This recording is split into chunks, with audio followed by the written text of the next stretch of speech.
بسم الله الرحمن الرحيم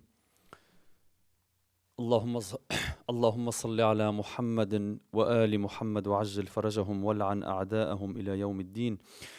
Au nom d'Allah, le miséricordieux par excellence et par essence, et que la paix et le salut soient sur notre prophète Mohammed et sur sa sainte famille. Chers frères et sœurs, bienvenue encore à cette lecture où nous allons continuer à discuter du mois sacré et béni de Ramadan. Et nous allons essayer de notre mieux aussi de revenir sur le discours du prophète Mohammed sallallahu alayhi wa sallam et des paroles de nos saints imams infaillibles. Mes chers, le mois de Ramadan est un mois de miséricorde, de repentir, de pardon.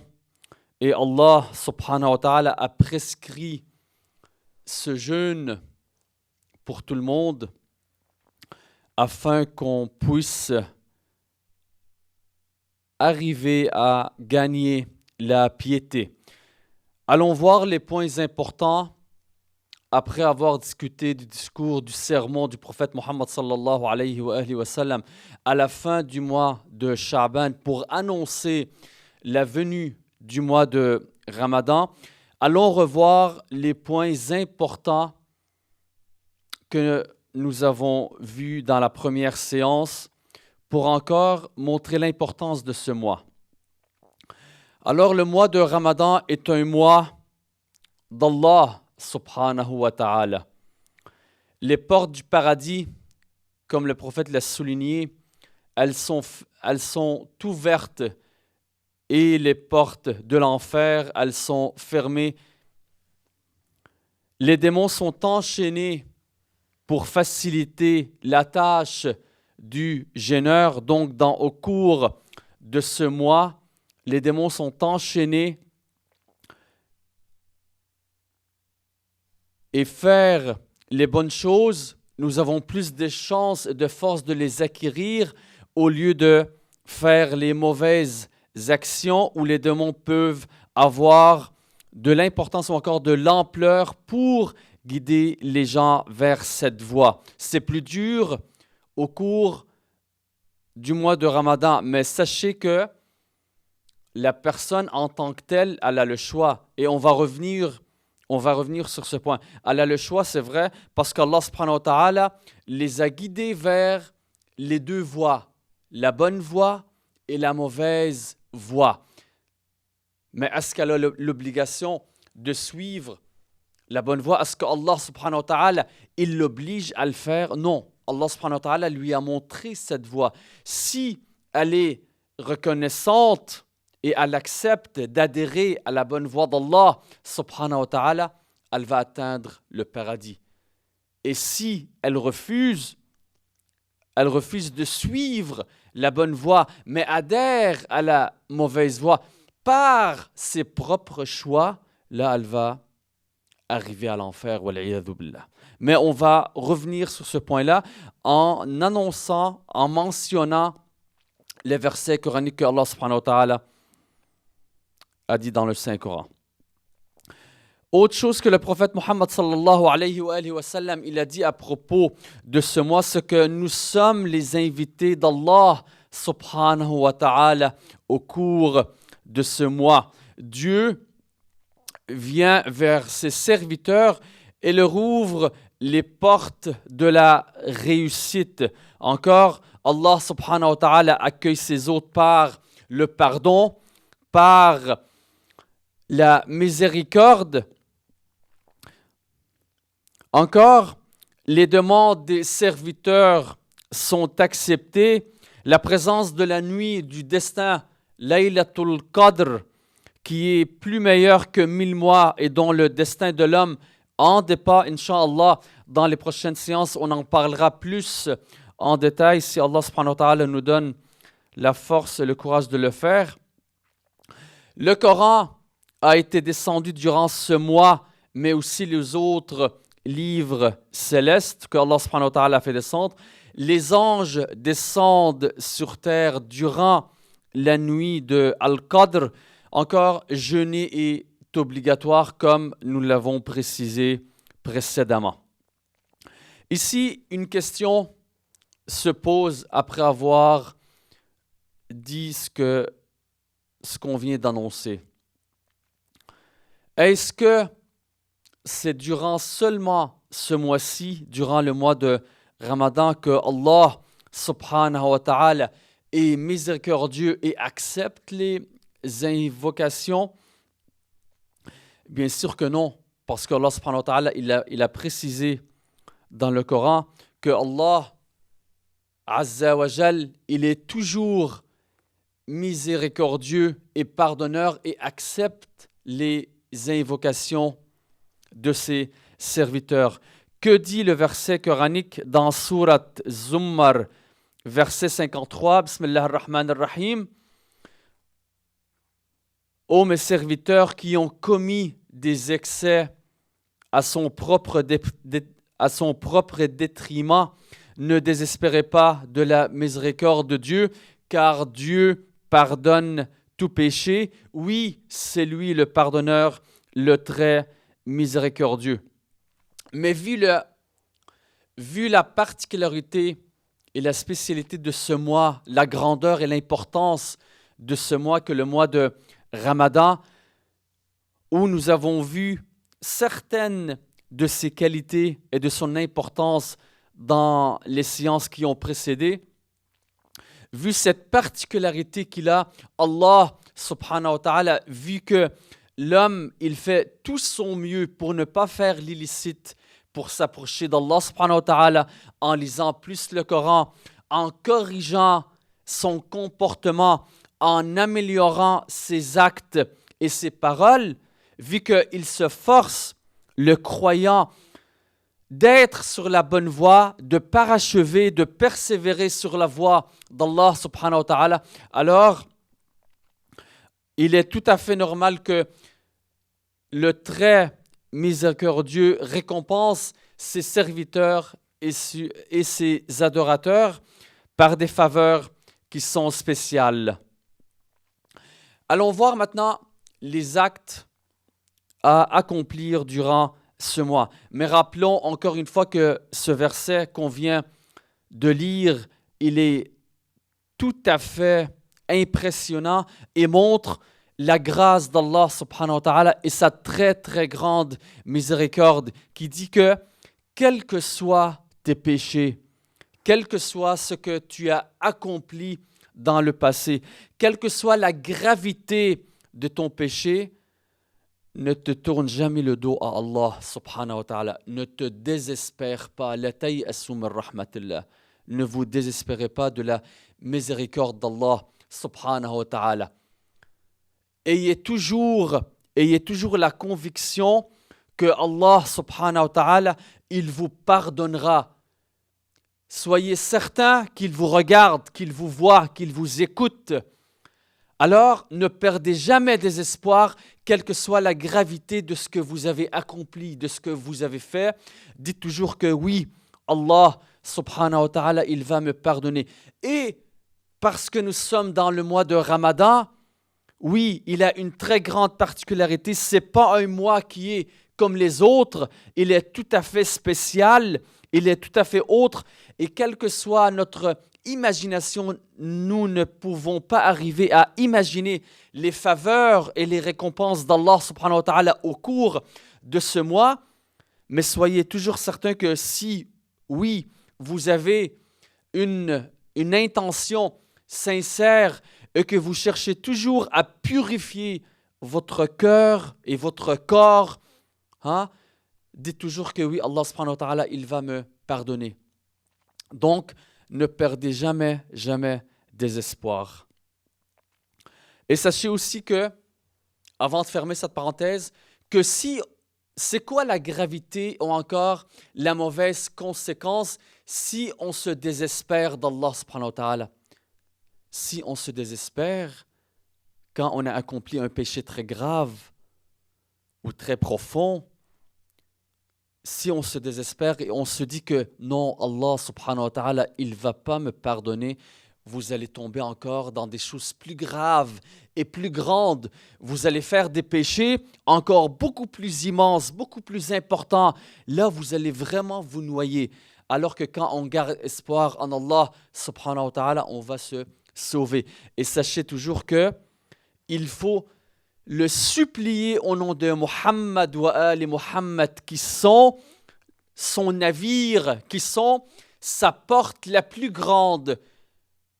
Allez toujours prier Allah subhanahu wa ta'ala, hein, en priant sur Muhammad wa Ali Muhammad. Et là, Inch'Allah, Allah Azza wa Jal va accepter votre pardon et votre repentir. Donc, c'était une petite parenthèse. Encore une autre clarification à propos de ce verset.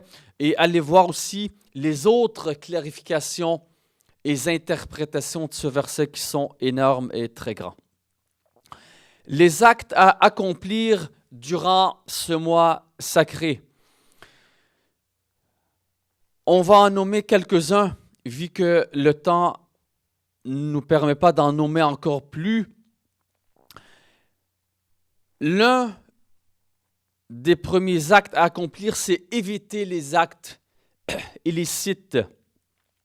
Le prophète Mohammed sallallahu alayhi wa alihi wa sallam, en prononçant son sermon sur le mois de Ramadan, qu'est-ce qu'il a dit?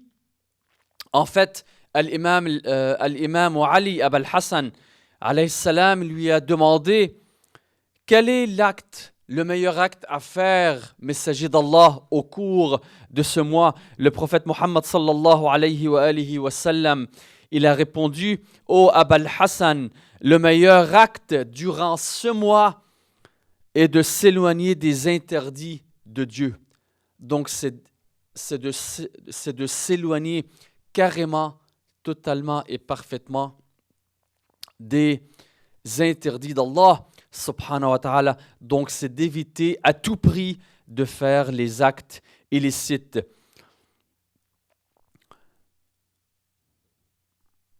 Aussi, glorifier Allah subhanahu wa ta'ala, at-tasbih, subhanallah, glorifier Allah et chanter sa grandeur, at-takbir, Allahu Akbar. Le mois de Ramadan, comme le verset le dit dans le Saint-Coran, qui continue à dire « afin que vous complétiez le nombre et que vous proclamiez la grandeur d'Allah pour vous avoir guidé et afin que vous soyez reconnaissants. » Le verset qu'on a cité hier. Al-Imam al-Sadiq, alayhi salam, que dit-il? Il rapporte, quand c'était le mois de Ramadan, Al-Imam al-Sajjad Ali ibn al-Hussein, alayhi salam, ne parlait que pour invoquer, glorifier, soit faire le tasbih, demander pardon à Dieu et chanter sa grandeur, soit faire le takbir. L'autre acte, c'est d'éviter les paroles inutiles et illicites, soit, comme nous l'avons dit hier, quand le prophète Mohammed sallallahu alayhi wa sallam, il a dit de garder votre langue, gardez votre langue, gardez votre langue. Un autre acte, c'est passer son temps à lire le livre sacré d'Allah subhanahu wa ta'ala, qui est le Saint-Coran. Et précisons-le encore une fois, le prophète Mohammed sallallahu alayhi wa sallam, il a dit que lire un seul verset du Coran au cours du mois de Ramadan, c'était comme lire la totalité du Coran dans les autres mois. Donc, regardez l'importance, la grandeur de ce mois auprès d'Allah subhanahu wa ta'ala. Donc, le prophète Mohammed sallallahu alayhi wa sallam, dans un autre hadith, il nous demande: lisez beaucoup le Coran durant ce mois. Espérons que nous soyons, Inch'Allah, au cours de ce mois, parmi ceux et celles qui lisent beaucoup le Saint-Coran. Un autre acte, c'est jeûner pendant le jour et prier la nuit. L'imam Sajjad, Ali ibn al-Hussein, paix sur eux, il nous rapporte que « Oh mon Dieu, aide-nous à jeûner durant son jour et à prier durant sa nuit. » Un autre acte, c'est de renouer les liens de parenté, tisser le lien de parenté comme nous l'avons mentionné encore hier et se rapprocher de ses voisins, de ses amis, des bonnes personnes et de s'éloigner des mauvaises personnes, bien sûr. Encore une fois, dans un autre hadith, l'imam Sajjad, alayhi salam, il dit « Oh mon Dieu, fais que nous arrivions durant ce mois à établir le lien de parenté par le bien et le rapprochement, à prendre soin de nos voisins par bienveillance et don. » C'est les paroles de l'imam Ali ibn al-Hussein, alayhim salamullah. Encore, faire l'aumône, as-sadaqa. Faites l'aumône à vos pauvres et à vos indigents, nous souligne le saint prophète Muhammad sallallahu alayhi wa sallam. Encore, l'imam Sajjad ajoute à ceci, « Oh mon Dieu, fais que nous arrivions durant ce mois à purifier nos biens des impuretés par l'aumône. » Donc l'aumône nous purifie, efface nos péchés.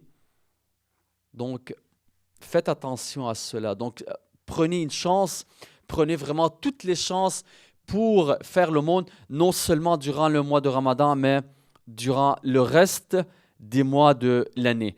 Être indulgent, bienveillant, être une bonne personne envers les autres, ça c'est tous des actes qu'il faudra mettre de l'emphase au cours de ce mois.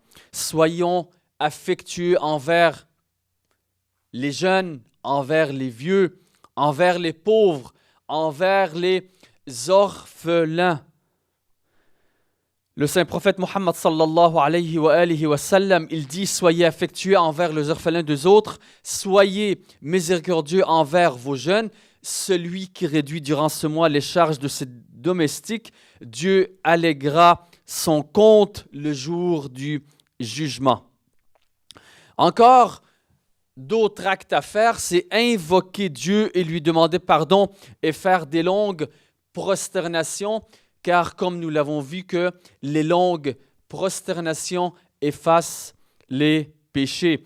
Augmenter durant le mois de Ramadan l'invocation et la demande de pardon, car l'invocation fait partir la calamité, soit la détresse, le malheur, et le pardon fait disparaître vos péchés. Ça, c'est un hadith de l'imam Ali, alayhi salam, à propos du mois de Ramadan.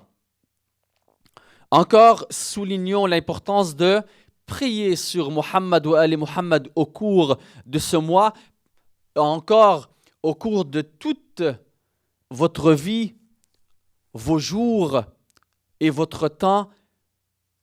Profitez toujours de prier sur Muhammad wa Ali Muhammad parce que cette action va alourdir votre balance le jour du jugement.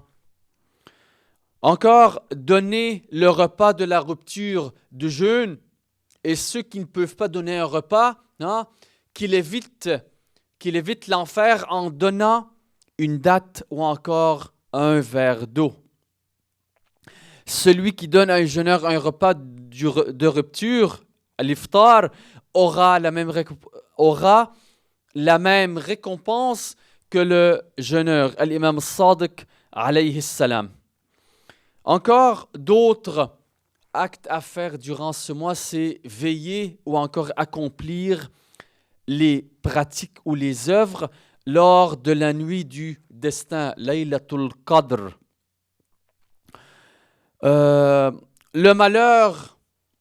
malheureux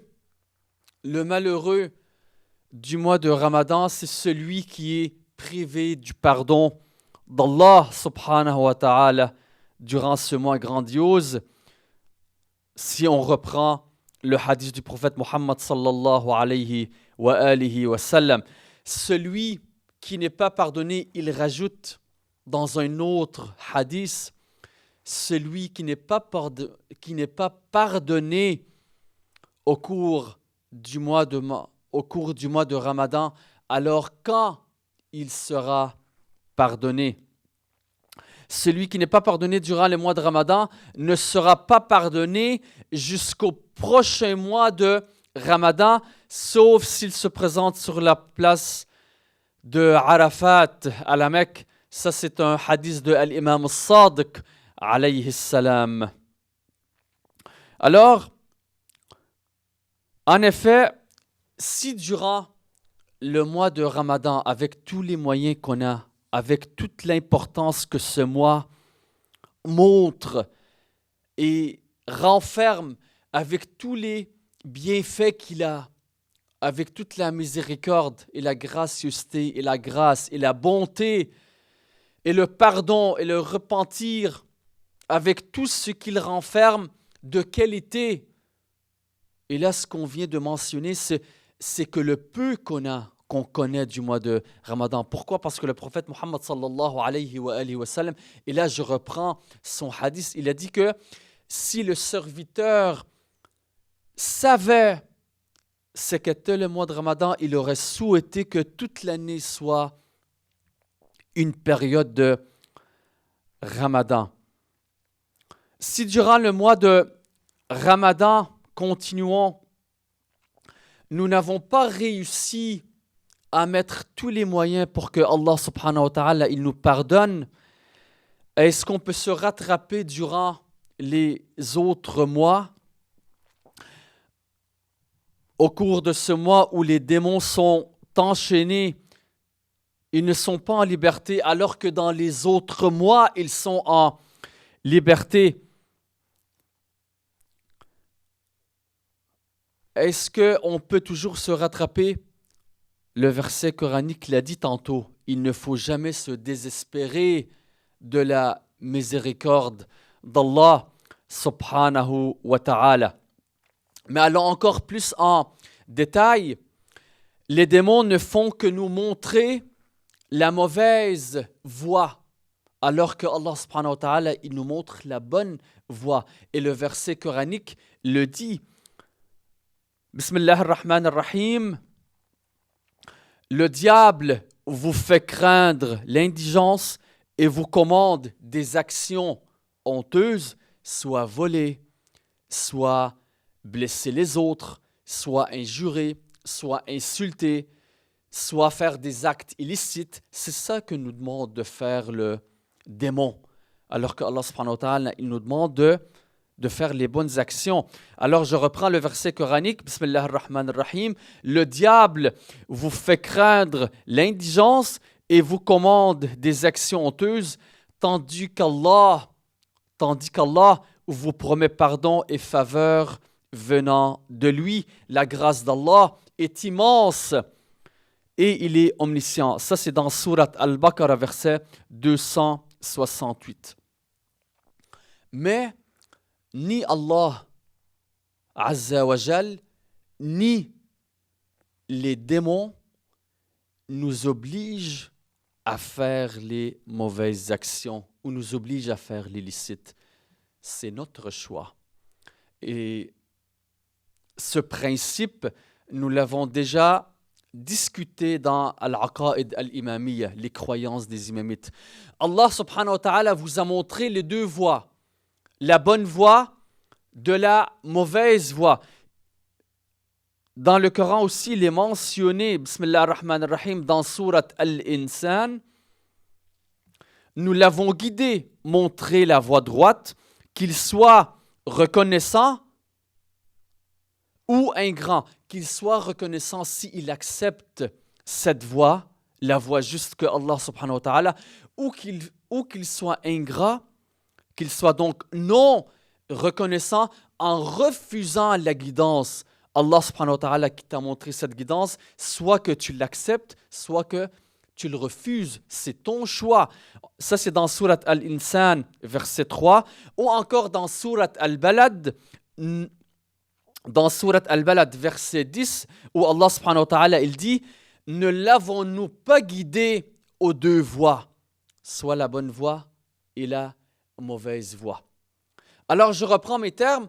Allah subhanahu wa ta'ala, il t'a donné les capacités, il t'a donné les moyens, il t'a donné le choix de connaître la vraie, encore la voie juste, de la voie qui est injuste, la voie juste qui t'amène au paradis, ou encore la mauvaise voie qui t'amène vers l'enfer, wal-iyadhu billah. Mais est-ce qu'Allah subhanahu wa ta'ala, il t'oblige à faire ce que tu fais? Absolument pas.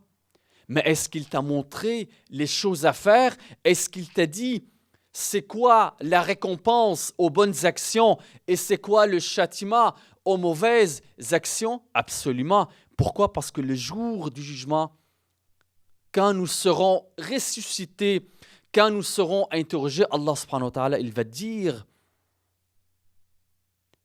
je t'ai montré la bonne voie de la mauvaise voie et c'est toi qui as décidé par ton propre choix de suivre cette voie-là. Alors, les moyens mis à notre disposition, que ce soit au cours du mois de Ramadan ou dans les autres mois, ne servent absolument à rien si l'être humain il décide de suivre la mauvaise voie. Donc, tous les bienfaits, toutes les récompenses, toutes les qualités et tous les cadeaux qui sont aux croyants ou qui sont mis à votre disposition lors de ce mois sacré et béni et grandiose, à quoi elles vont te servir si toi tu as décidé de suivre la mauvaise voie? À quoi la prière va me servir si moi je décide par exemple de voler, d'insulter mes parents, à ne pas suivre les critères d'Allah subhanahu wa ta'ala? À quoi me servirait le jeûne si je décide de ne pas poursuivre les recommandations d'Allah et du saint prophète et des imams, que la paix et que le salut soient sur eux? Ça me servirait à quoi? C'est comme a dit Fatima Zahra alayha salam dans le hadith qu'on a mentionné hier. À quoi servirait le jeûne du jeûneur s'il ne garde pas sa vue et ses nuits et sa langue? À quoi nous servirait autre que gagner la faim et la soif? Allons voir ce que le Saint-Coran il dit à propos de ceux qui n'ont aucune importance, à ceux qui ont décidé de suivre leur passion au lieu de suivre les recommandations d'Allah subhanahu wa ta'ala. Bismillah ar-Rahman ar-Rahim, dans Surat Al-Furqan, verset 43. Ne vois-tu pas celui qui a fait de sa passion son Dieu? Est-ce à toi d'être un garant pour lui? Donc, à quoi serviraient toutes ces choses, toutes ces bienfaisances que Allah subhanahu wa ta'ala il a mentionnées si on décide de suivre sa passion et de désobéir à Allah subhanahu wa ta'ala? Alors seul, pour conclure cette séance, alors on peut comprendre par les versets du Coran que seuls les croyants que Allah subhanahu wa ta'ala, il nomme les croyants et prions Allah subhanahu wa ta'ala qu'on soit parmi les croyants qu'il a nommés. Seuls les croyants vont tirer bénéfice et vont se purifier au cours du mois de Ramadan parce que seulement eux sauront comment tirer ces bénéfices et se purifier. Et c'est là qu'on peut comprendre d'où peut-être l'appel d'Allah subhanahu wa ta'ala qu'il a lancé uniquement pour les croyants. Bismillah ar-Rahman ar-Rahim. Ô les croyants, on vous a prescrit le jeûne comme on l'a prescrit à ceux d'avant vous. Peut-être atteindriez-vous at-taqwa, la piété. Surat Al-Baqarah, verset 183. Ya Allah, Ya Allah, Ya Rahman, Ya Rahim, Ya Muqallib al-Qulub, Thabbit qulubana ala dinik. Prions Allah subhanahu wa ta'ala au nom de Muhammad et sa sainte famille, qu'on soit parmi ceux qui en tirent bénéfice au cours du mois de Ramadan, parmi ceux qui seront inscrits parmi les prieurs, parmi les jeûneurs et Inch'Allah dans le futur parmi les visiteurs de Al-Imam Al-Hussein alayhi salam. Allahumma aghfir lil mu'minina wal mu'minat, qu'Allah subhanahu wa ta'ala efface les péchés de tous les croyants et les croyantes, qui nous enveloppe